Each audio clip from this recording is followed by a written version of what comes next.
Hello friends, myself Mayank Srivastava from Ambalika Institute of Management and Technology from Mechanical Engineering branch, and my college is affiliated with Dr. APJ Abdul Kalam Technical University. Students आज का topic है हमारा binary phase diagram. Binary phase diagram के बारे में हम लोग discuss करेंगे आज के लेक्चर में। इस लेक्चर में डिस्कस करने से पहले हम थोड़ा सा प्रीवियस रिवीजन करा देते हैं आपका। इससे पहले जो हमने आपको जो चीज़ें बताई थी कि फेस डायग्राम का क्या इंपॉर्टेंट होता है और उसमें क्या क्या चीज़ें यूज होती हैं, मैकेनिकल प्रॉपर्टीज़ पे क्या इम्पैक्ट पड़ता है उसका।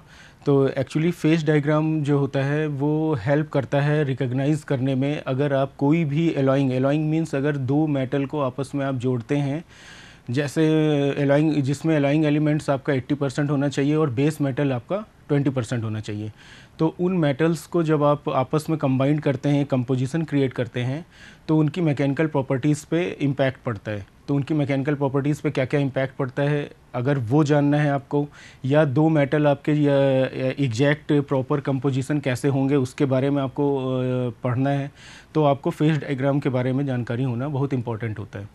तो जैसे आपका फेस डायग्राम होता है बेसिकली यूनरी फेस डायग्राम के में डिवाइड होता है। यूनरी फेस डायग्राम को आप सिंगल फेस डायग्राम भी कहते हैं।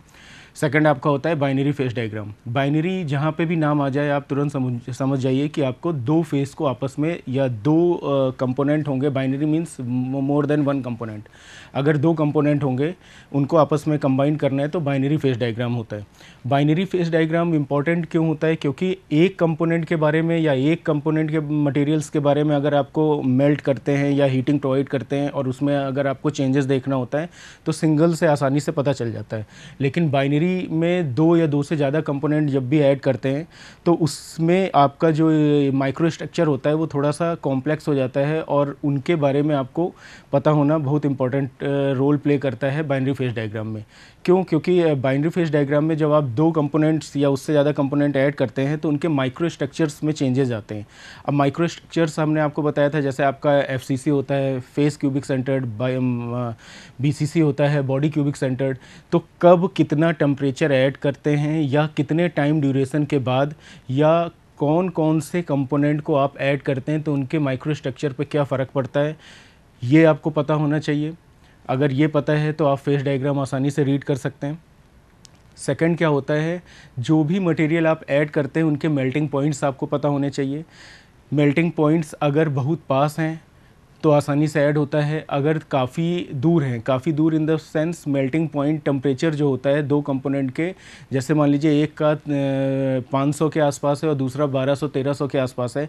अब उनको आपको कंपोजिशन मिलाना है, आपस में मिक्स करना है, तो उसके लिए आपको फेस डायग्राम पता होना चाहिए। अब प्रॉब्लम कहाँ पे आती हैं, जब मेल्टिंग पॉइंट बहुत ज़्यादा फार अवे होता है तो उनके माइक्रो स्ट्रक्चर्स में चेंजेस होते हैं।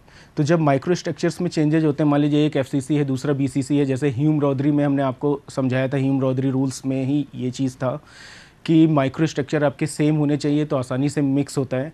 तो अगर आपको ये चीज़ें पता होंगी कि माइक्रो स्ट्रक्चर किस चीज़ का किस तरह बिहेव करता है, कितने टेम्परेचर पे बिहेव करता है, या कौन सा कंपोजिशन, अगर फेस डायग्राम आप पढ़ते हैं तो आपको ये आसानी से पता हो जाएगा कि कितना कंपोजिशन मिलाने पे माइक्रो स्ट्रक्चर पे क्या इम्पैक्ट पड़ेगा और कौन आसानी से मिक्स हो जाएगा। जितना अच्छा आप माइक्रो स्ट्रक्चर आपके नियर होंगे उतना ही ज़्यादा आपके मिक्सिंग और एक प्रॉपर कंपोजिशन आपका क्रिएट होगा।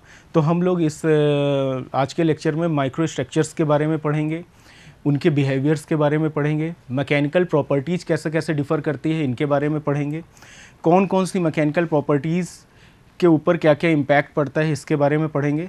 तो बेसिकली हमने जैसे बाइनरी फेस डायग्राम है तो इसमें हमने कुछ एग्जांपल से आपको समझाया हुआ है कि कौन कौन से मेल्टिंग पॉइंट कितने क्या किस दो मेटल के मेल्टिंग पॉइंट कैसे होंगे तो मिक्सिंग आसानी से होगी। तो इस बारे में हमने आपको इस लेक्चर में डिस्कस किया हुआ है और आगे अभी बताते हैं एग्जाम्पल के थ्रू, ठीक है।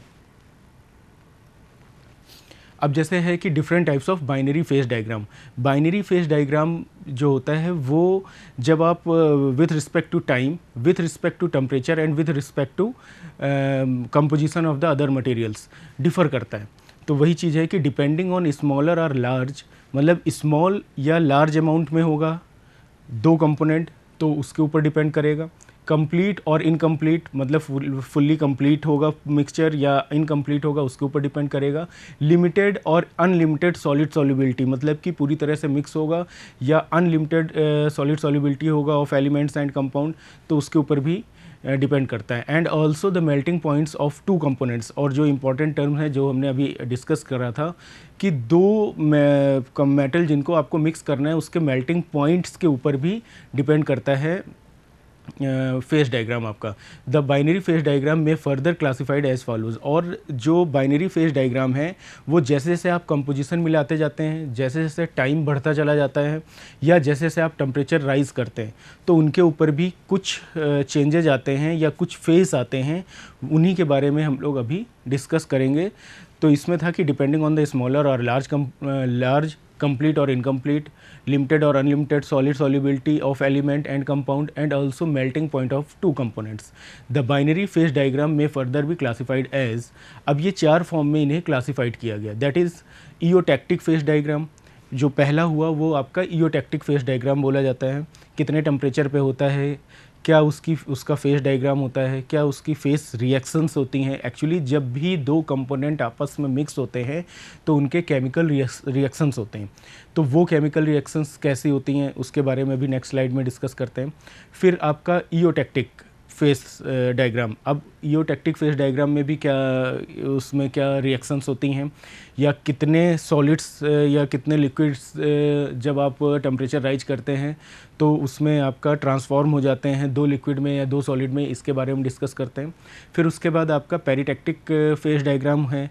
पेरिटैक्टिक फेस डायग्राम या ईओटैक्टिक या ईओटैक्टॉइड या आपका पेरिटैक्टॉइड, इनके सबके आपके एक टेम्परेचर होते हैं, जिस टेम्परेचर पे आपका चेंजेस या जिस टेम्परेचर पे आपको ये सारे फेस डायग्राम मिलते हैं with respect to time, with respect to composition of the material. और लास्ट में होता है पेरिटैक्टॉइड फेस डायग्राम। अब इसमें क्या है, ईओटैक्टॉइड, पेरिटैक्टॉइड फेस डायग्राम जो होते हैं आपके, वो ट्रांसफॉर्मेशन उसमें क्या क्या होते हैं, मतलब कि जब आप टेम्परेचर राइज करते हैं या टाइम के रिस्पेक्ट में उसमें क्या क्या ट्रांसफॉर्मेशन होते हैं, उसके बारे में भी हम लोग डिस्कस करते हैं। अब आता है सबसे पहले ईओटैक्टिक फेस डायग्राम। इसमें हम लोग डिस्कस करेंगे कि कौन कौन से टेम्परेचर पे क्या क्या मेल्टिंग पॉइंट पे ये आसानी से वर्क करता है, और कुछ एग्जांपल से आपको हम समझाते हैं। An eutectic phase diagram is obtained when the melting points of two component of the phase diagram are neither very close nor much different. ये जो है काफ़ी इंपॉर्टेंट टर्म होता है कि ईओटैक्टिक फेस डायग्राम तब एग्जिस्ट करता है कि जब दो कंपोनेंट का melting point neither very close nor much differ, मतलब कि ना तो काफ़ी पास हैं और ना ही काफ़ी डिफ़र कर रहे हैं, मतलब एक एप्रोप्रिएट रेंज में होंगे तभी ईओटैक्टिक फेस डायग्राम आपका एग्जिस्ट करेगा। ना तो ये काफ़ी पास होंगे, मतलब मेल्टिंग पॉइंट काफ़ी पास नहीं होने चाहिए, और ना ही काफ़ी दूर होने चाहिए जिससे कि प्रॉपर मिक्सिंग या कंपोजिशन ना बन सके। तो जब ऐसी कंडीशन होती है तो आपका ईओटैक्टिक फेस डायग्राम एग्जिस्ट करता है। Thus there are two cases of eutectic phase diagram. दो केस होते हैं ईओटैक्टिक फेस डायग्राम के, जिनको हम अभी डिस्कस करते हैं। दैट इज़, फर्स्ट है complete liquid solubility with negligible solid solubility, मतलब कंप्लीट लिक्विड सॉल्युब, मतलब पूरा जो कंपोजिशन है वो लिक्विड सॉल्युबिलिटी में चेंज हो जाए। एक ये होता है जिसमें नेग्लिजिबल सॉलिड सॉल्युबिलिटी हो। फॉर एग्जांपल कैडमियम और बिस्मथ, कैडमियम और बिस्मथ एक एग्जांपल है इसका ईओटैक्टिक फेस डायग्राम का। और सेकंड है complete liquid solubility with partial solid solubility. उसमें क्या था, नेग्लिजिबल सॉलिड सॉल्युबिलिटी था कैडमियम और बिस्मथ के केस में, लेकिन इसमें क्या है, कंप्लीट लिक्विड सॉल्युबिलिटी तो है लेकिन पार्शियल सॉलिड सॉल्युबिलिटी होता है, मतलब कि पूरी तरह से नेग्लिजिबल सॉलिड सॉल्युबिलिटी नहीं होता है, आपका पार्शियल चेंजेस आते हैं। ठीक है, अब इसको हम एग्जांपल है इसका लेड और टिन। लेड और टिन जो है इसमें इनके भी मेल्टिंग पॉइंट ना तो काफ़ी दूर होते हैं ना ही काफ़ी पास होते हैं, इसलिए ये ईओटैक्टिक फेस डायग्राम का बेस्ट एग्जांपल है, जिसको अभी हम नेक्स्ट स्लाइड में डिस्कस करते हैं। अब ईओटैक्टिक फेस डायग्राम है लेड और टिन का। अब इसमें SN और PB जो है लेड और टिन है, इसमें जो है ये कंपोजिशन दिखाया गया है, ये टेम्परेचर है, और इधर आपका कंपोजिशन कार्बन कंटेंट के फेस में कितना आप SN मिला रहे हैं परसेंटेज, SN परसेंटेज 0 to 100 इधर लेफ़्ट टू राइट मूव करते हुए दिखाया गया है, और PB का percentage right to left move करते हुए दिखाया गया है। इसमें जो ये लाइन शो हो रही है BDE, ये ईओटैक्टिक पॉइंट्स होता है या ईओटैक्टिक टेम्परेचर हमको यहाँ पे मिलता है 183 डिग्री सेंटीग्रेड पे, और इसके ऊपर जैसे जाते हैं वहाँ पर आपका लिक्विड फेस मिलता है, मतलब alpha plus beta solid phase होता है। फिर जैसे ही आप BDE के ऊपर जाते हैं तो वो अल्फ़ा प्लस लिक्विड में चेंज होता है, और जैसे ही आप 327 डिग्री सेंटीग्रेड के ऊपर जाते हैं तो आपका पूरा कंप्लीट लिक्विड सॉल्युबिलिटी मिलता है। ये आपका कार्बन कंटेंट, कार्बन परसेंटेज है, जिसमें आपका SN परसेंटेज और PB परसेंटेज आप मिलाते हैं।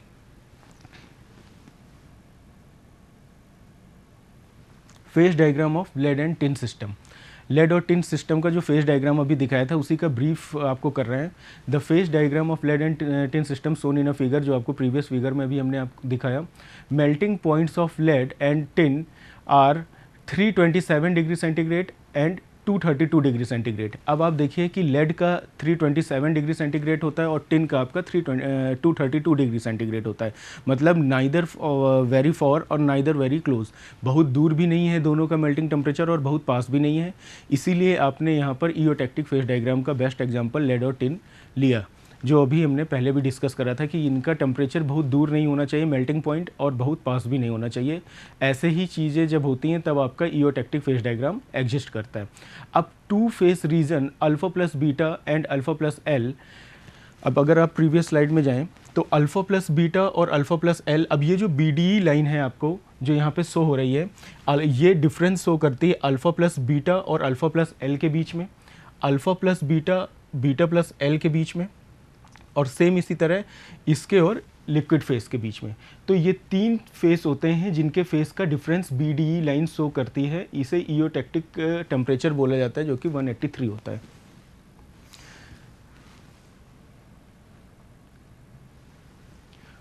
यही चीज़ यहाँ पर लिखा हुआ है कि this BDE line correspond to a temperature TE known as eutectic temperature.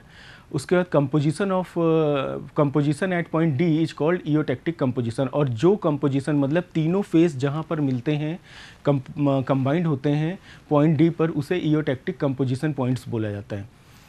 उसके बाद है आपका at this point the liquid phase L transform to alpha plus beta, जो आपको बताए थे उस डायग्राम में कि लिक्विड फेस जो होता है वो ट्रांसफॉर्म होता है अल्फ़ा प्लस बीटा में face during cooling and vice वर्सा। अगर आप वाइस वर्सा का मीन्स क्या हो गया, अगर टेम्परेचर रेज करते हैं तो यही अल्फ़ा प्लस बीटा जो है लिक्विड फॉर्म में चेंज होता है, और जब आप कूलिंग करते हैं मतलब वाइस वर्सा, अगर आप यही कूलिंग करते हैं, अगर लिक्विड फेस है और उसको जब आप कूल करते हैं, टेम्परेचर लो डाउन करते हैं, तो उस केस में आपका वही लिक्विड आपका अल्फ़ा प्लस बीटा में ट्रांसफॉर्म हो जाता है। It can be expressed by the eutectic reaction. और ये चीज़ें जो हैं आपको जो हमने फेस डायग्राम में अभी बताया, ये इसको अगर आप अच्छे से एक्सप्रेशन करना चाहते हैं तो आप ईओटैक्टिक रिएक्शन आपको पढ़ना होगा। अब आते हैं ईओटैक्टिक रिएक्शन पे। When liquid is allowed to cool, अब ये जो टेम्परेचर दिखाया गया 1147 डिग्री सेंटीग्रेड, ये टेम्परेचर आयरन कार्बन डायग्राम के रिस्पेक्ट में है, लेड और टिन के रिस्पेक्ट में नहीं है।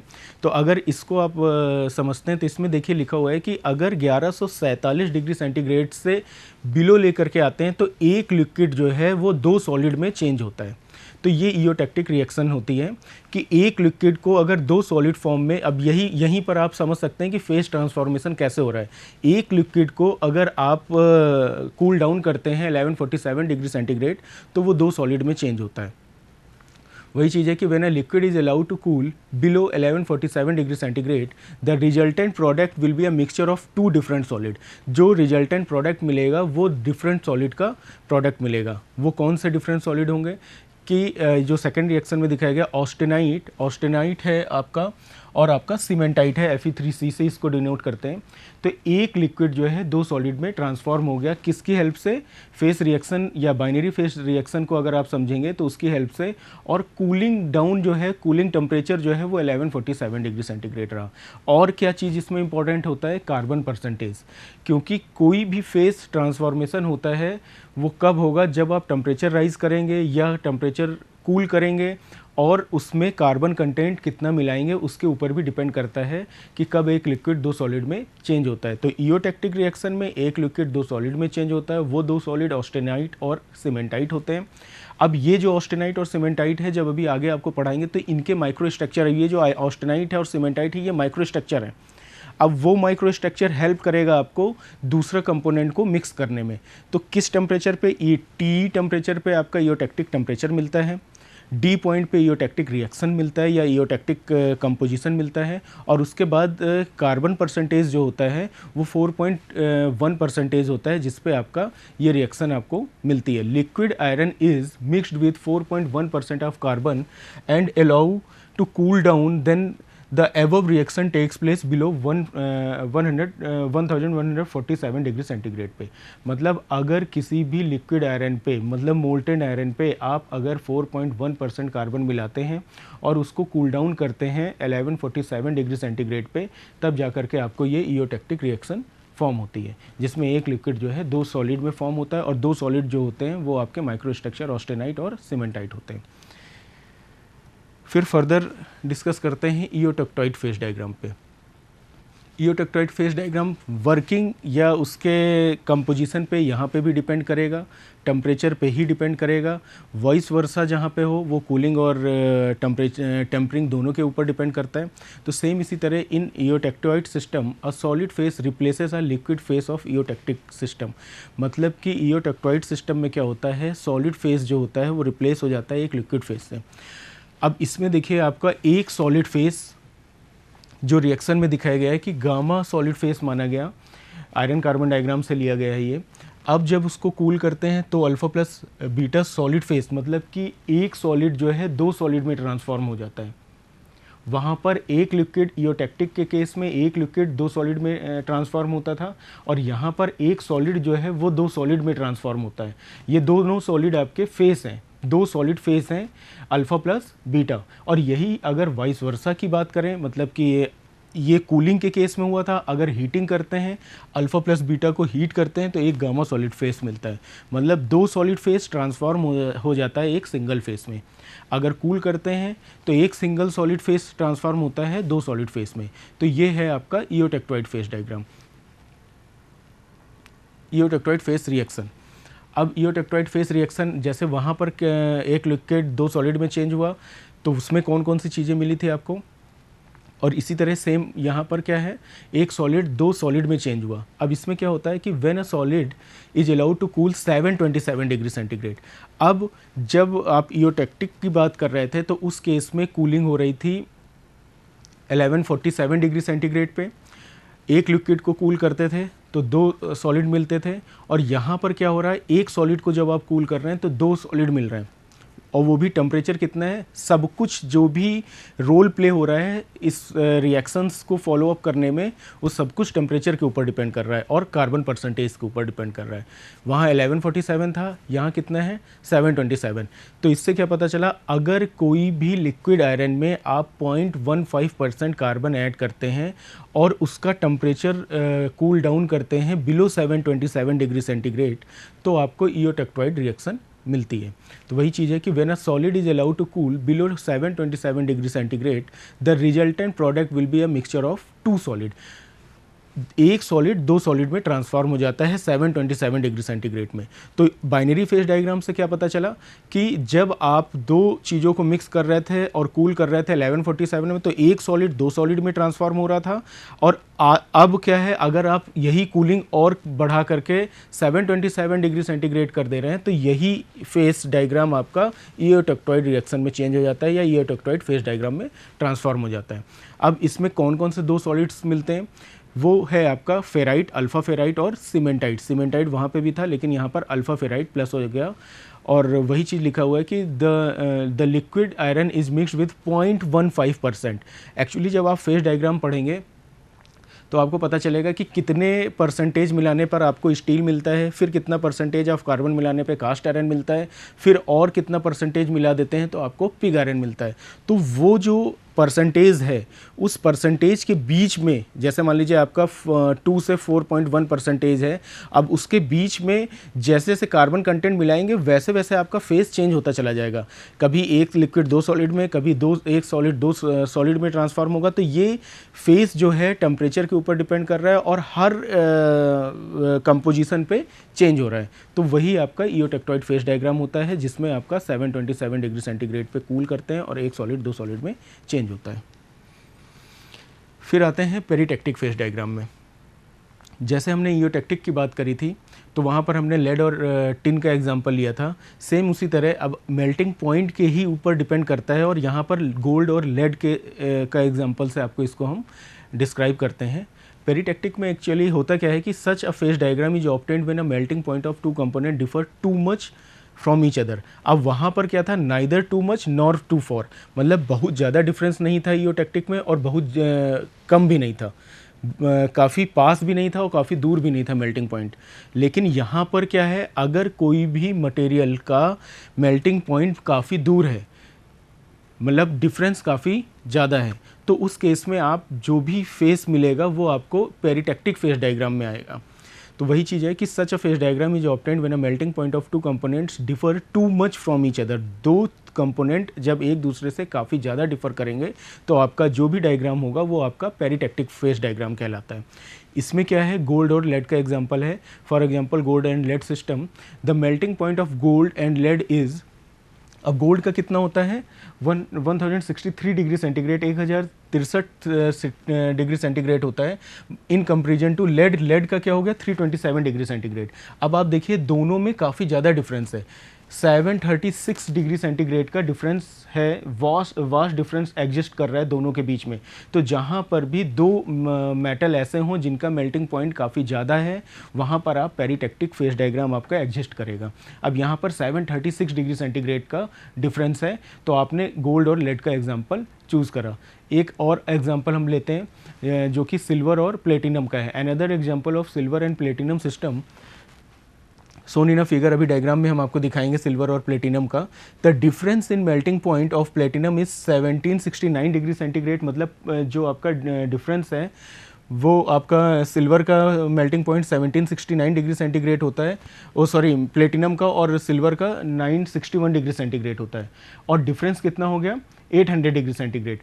गोल्ड और लेड में कितना था 736 डिग्री सेंटीग्रेड, और यहाँ पर प्लेटिनम और सिल्वर में कितना हो गया 800 डिग्री सेंटीग्रेड। जहाँ पर डिफरेंस इतना ज़्यादा होगा वहीं पर आप तुरंत समझ लेना कि आपका पेरिटेक्टिक फेस डायग्राम एग्जिस्ट कर रहा है। अब इसको आपको एग्जाम्पल से समझाते हैं डायग्राम से। अब इसमें द हॉरिजॉन्टल टाई लाइन बोला जाता है, जहाँ टाई लाइन उसे बोलते हैं जहाँ पर कंपोजिशन तीन से ज़्यादा कंपोजिशन एक ही पॉइंट पे मिल रहे हैं, उसे टाई लाइन बोलते हैं। टाई लाइन क्या होता है, एक बाउंड्री होती है फेस की, मतलब जैसे मान लीजिए एक फेस लिक्विड है, एक फेस सॉलिड लिक्विड है या सेमी सॉलिड भी बोल सकते हैं।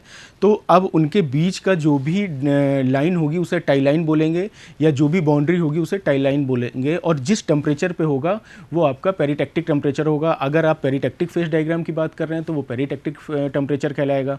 अगर ईओटेक्टिक फेस डायग्राम की बात कर रहे हैं तो वही चीज़ ईओटेक्टिक फेस डायग्राम ईओटेक्टिक टेम्परेचर कहलाएगा। तो यहाँ पर जो है horizontal tie line ABC denotes peritectic temperature TP which is 1185 degree centigrade. अभी डायग्राम में आपको शो ऑफ करते हैं। उसके बाद कंपोजिशन CP जो होता है वो एट पॉइंट B होता है और उसे पेरिटेक्टिक कंपोजिशन कहते हैं।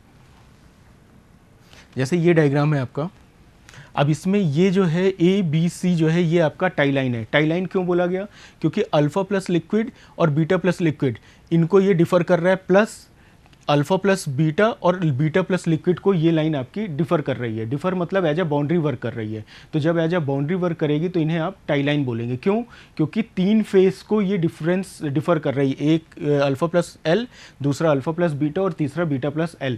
तो ये आपकी टाई लाइन हो गई। और जिस टेम्परेचर पे ये होता है उसे पेरिटेक्टिक टेम्परेचर बोला जाता है, जो कि आपका 1185 डिग्री सेंटीग्रेड है। उसके बाद पॉइंट बी जो है वो आपका पेरिटेक्टिक कंपोजिशन बोला गया। मतलब ये जो पॉइंट है, इस पॉइंट पे आपका पेरिटेक्टिक कंपोजिशन मिलेगा। मतलब क्या हो गया, अब एक तरफ यहाँ पर भी सेम वही चीज़ है, प्लेटिनम और सिल्वर का दिखाया गया। लेफ़्ट टू राइट आपका प्लेटिनम मिक्स हो रहा है कार्बन परसेंटेज में, और राइट टू लेफ़्ट जो है वो आपका सिल्वर मिक्स कर रहे हैं 100% तक, यहाँ तक। तो जो ये CP पॉइंट है वो क्या हो गया, composition of peritectic phase diagram कहा जाएगा या पेरिटेक्टिक कंपोजिशन कहा जाएगा। किस पॉइंट पे मिल रहा है, बी पे, क्योंकि ये फेस और ये फेस तीनों कहाँ पर मिल रहे हैं, पॉइंट बी पर मिल रहे हैं। तो ये टाई लाइन हो गया ABC। CP जब आप यहाँ से वर्टिकल लाइन ड्रॉ करेंगे तो जो कार्बन परसेंटेज जिस कंपोजिशन पे मिलेगा वो आपका कंपोजिशन पॉइंट कहा जाएगा। और ये आपका टाई लाइन का जो टेम्परेचर है वो TP है आपका 1185 डिग्री सेंटीग्रेड। अब इसमें आपको यही जैसे 961 डिग्री, पहले टेम्परेचर आपका 961 करा गया, फिर जब 961 करा गया तो उससे नीचे तक आपका अल्फ़ा था। जैसे ही 961 पहुंचा उससे ऊपर अल्फ़ा प्लस लिक्विड फेस आ गया, और जैसे ही इससे ऊपर गया तो आपका 1185 पे बीटा प्लस लिक्विड मिला। और ऊपर अगर आप टेम्परेचर राइज करते हैं तो ये पहले सॉलिड होता है, सॉलिड से सेमी सॉलिड होता है, सेमी सॉलिड से सेमी लिक्विड में चेंज होता है, सेमी लिक्विड से प्रॉपर लिक्विड में चेंज होता है। अब जो डिफरेंस है आपका, वो अगर डिफरेंस की बात करें तो यहाँ पर देखिए 1185 था या 961 था, और यहाँ पर 1759 डिग्री सेंटीग्रेड है। ये क्या है, आपका मेल्टिंग पॉइंट है सिल्वर और प्लेटिनम का। अब इनके मेल्टिंग पॉइंट में इतना ड्रास्टिक चेंज था। अब ड्रास्टिक चेंज, इतना ज़्यादा डिफरेंस है, तो जब भी डिफरेंस इतना ज़्यादा होगा तो पेरिटेक्टिक फेस डायग्राम एग्जिस्ट करेगा। और अगर आपको बाइनरी फेस डायग्राम के बारे में, अगर इन सब चीज़ों के बारे में अब जैसे आपको पता चल गया, तो आपको ये आसानी से पता चल जाएगा कि किस टेम्परेचर पे कितना डिफॉर्मेशन आ रहा है, किसका क्या माइक्रो स्ट्रक्चर फॉर्म हो रहा है, और कौन से दो मटेरियल आसानी से मिक्स हो पाएंगे। अगर बहुत ड्रास्टिक चेंज है तो पेरिटेक्टिक फेस डायग्राम के अकॉर्डिंग उसको समझेंगे, या पेरिटेक्टिक फेस डायग्राम एग्जिस्ट करेगा उस जगह पे। कम है तो इयोटेक्टिक होगा। अब उसके बाद आगे डिस्कस करते हैं हम लोग। पेरिटेक्टिक फेस डायग्राम है, लेकिन इसकी पेरिटेक्टिक फेस रिएक्शन के बारे में बात करते हैं। फिर से आते हैं, अगर एक लिक्विड दो सॉलिड में चेंज हो रहा है तो वो आपका था इयोटेक्टिक, फिर एक सॉलिड दो सॉलिड में चेंज हुआ तो वो आपका इयोटेक्टोइड था। लेकिन अब पेरिटेक्टिक के केस में क्या है, अगर एक लिक्विड प्लस सॉलिड को कूल करते हैं 1495 डिग्री सेंटीग्रेड के बिलो, तो एक सॉलिड मिलता है आपको। मतलब आप समझिए तीनों चीज़ों में कितना ड्रास्टिक चेंज है, और सारा कुछ डिपेंड कर रहा है आपके कार्बन कंटेंट, कार्बन कंपोजिशन पे और आपके टेम्परेचर पे। सबके टेम्परेचर वहाँ 1147 था, फिर उसका दूसरा टेम्परेचर आया, अब 1495 आया। तो इस केस में क्या हुआ, when liquid and solid is allow to cool below 1495 degree centigrade, the resultant product will be a solid. और आपका एक रिजल्टेंट प्रोडक्ट मिला जिसे आप एक सॉलिड कहे, liquid plus solid cooled below 1495 degree centigrade, एक सॉलिड मिला। और वो सॉलिड कौन सा है, ऑस्टेनाइट। अब ये ऑस्टेनाइट कहाँ पे मिला आपका, अब एक सॉलिड जो है वो आपका क्या है, ऑस्टेनाइट। तो ये जो है ऑस्टेनाइट, ये आपका माइक्रो स्ट्रक्चर होता है। जितने अभी आगे भी डिस्कस करेंगे, जैसे सीमेंटाइट हो गया, परलाइट हो गया, ल्यूडेबिराइट हो गया, बेनाइट हो गया, ये सारी चीज़ें क्या है, माइक्रो स्ट्रक्चर हैं। अब माइक्रो स्ट्रक्चर में होता क्या है कि उनका क्या मॉड्यूल होता है, किस फॉर्म में उसमें नोड आते हैं, पिंस आते हैं, वो डिपेंड करता है स्ट्रेस कंसंट्रेशन के ऊपर।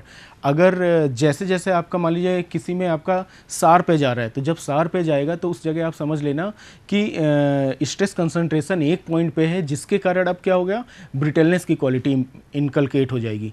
अब ब्रिटलनेस की क्वालिटी इनकलकेट हो गई तो अब आप ये समझ सकते हैं एज ए इंजीनियर कि कोई भी मटेरियल को कहाँ पे यूज करना है। एज ए ब्रिटलनेस होगा लेकिन हार्ड होगा, तो हार्ड वाली जगह पे आप उसको यूज कर सकते हैं, लेकिन अगर टफनेस चाहिए तो वहाँ पर यूज नहीं कर सकते हैं। तो ये सारा कुछ जो भी आपको समझाया वो हेल्प करता है आपको माइक्रो स्ट्रक्चर को समझने में।